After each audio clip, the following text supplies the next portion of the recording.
Hello everyone, welcome to back my channel Pooja Maurya ji. तो देखिए, आज हम किसके बारे मतलब टॉपिक वो हमारा कौन सा है जिसके बारे में हम आपसे डिस्कस करेंगे।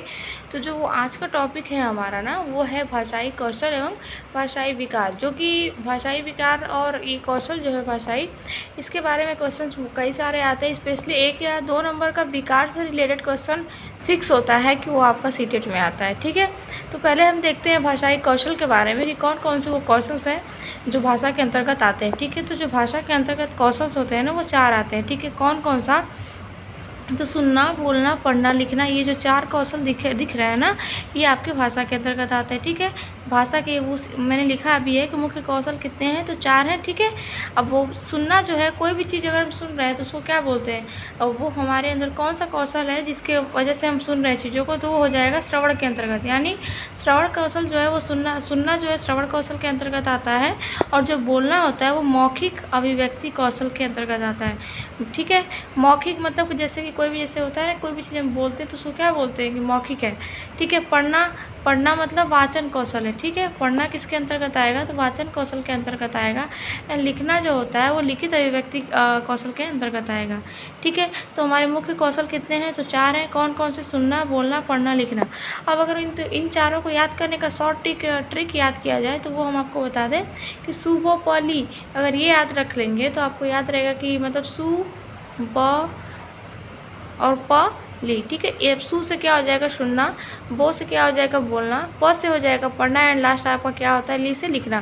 तो ये 4 हो जाएंगे जो कि आपके शॉर्ट ट्रिक के माध्यम से आप इस सबको याद कर सकते हैं, जो कि आपके कौशल कितने हो जाएंगे, तब 4 हो जाएंगे। ठीक है, अब अभिव्यक्ति जो होता है, अभिव्यक्ति का अर्थ है कुछ उत्पादन करना। ठीक है, जो हम अभिव्यक्ति करते हैं मीन्स जो चीज़ें आप किसी के सामने रखते हैं उसका क्या कहते हैं, उसका अर्थ क्या होता है, कुछ उत्पादन करना। ठीक है, तो हमने बता दिया आप क्या है, बोलना और लिखना। देखिए कौशल हमने क्या बताया था, कौशल जो होता है वो 4 होता है, लेकिन इन चारों में 2-2 को डिवाइड कर गया है। मीन्स ये कि जो बोलना और लिखना होता है ना, इसको हम क्या बोलते हैं, उत्पादनात्मक कर्ता कौशल है। इसको इन दोनों को इसके अंतर्गत लिखा जाता है कि कौन कौन से बोलना और लिखना को। ठीक है, अब इन चारों को मैंने बताया कि 2 भागों में विभाजित किया गया है।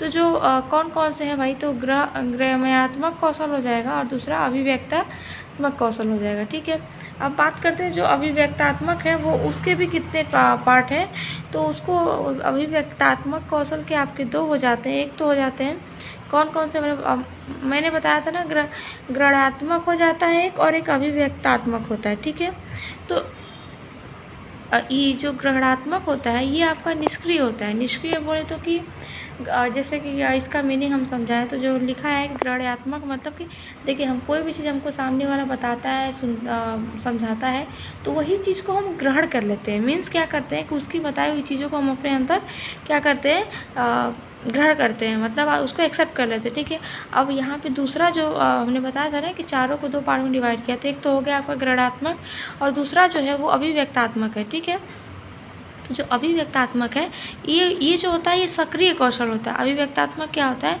कि सक्रिय का कौशल होता है, और इसके अंतर्गत कौन कौन से आते हैं, तो बोलना और लिखना जो है वो आपका अभिव्यक्तात्मक हो जाएगा, और सुनना और पढ़ना जो हो जाएगा वो आपका ग्रहणात्मक हो जाएगा। ठीक है, कैसे, तो देखिए अब मैंने समझा दिया कि कोई चीज़ सामने वाला बता रहा है तो हम क्या कर रहे हैं, उसको ग्रहण कर रहे हैं। तो सुनना मतलब कोई चीज़ बोलता है तभी तो हम सुनते हैं, तो उसको हम ग्रहण कर लिए। पढ़ना मतलब कोई चीज़ सामने रखी है उसको हम पढ़ रहे हैं तब तो ग्रहण कर रहे हैं, तो वो हो जाएगा ग्रहणात्मक।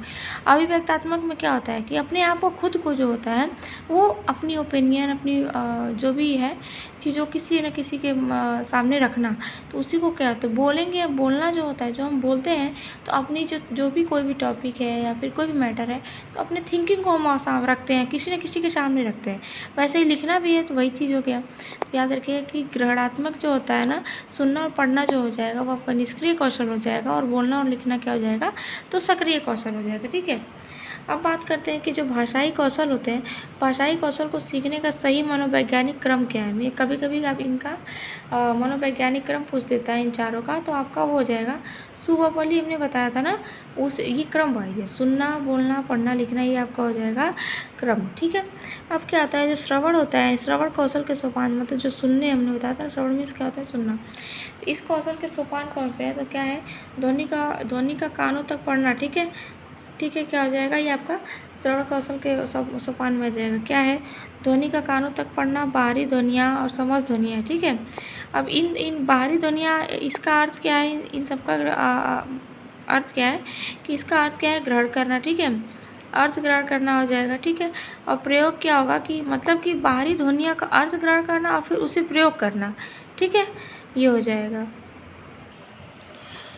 तो ठीक है, इस वीडियो को हम यहीं तक रखते हैं, फिर नेक्स्ट वीडियो में हम आपसे मिलेंगे और अच्छे इससे रिलेटेड जो कंटेंट होगा, अभी ये कंप्लीट नहीं है, इनकम्प्लीट है, तो हम आपको वो आप तक शेयर करेंगे। सो प्लीज़ चैनल को हमारे, अगर वीडियो आपके लिए हेल्पफुल होता है तो ठीक है, तब हमारे चैनल को सब्सक्राइब करिएगा एंड लाइक करिएगा, ठीक है। Bye bye, enjoy your day.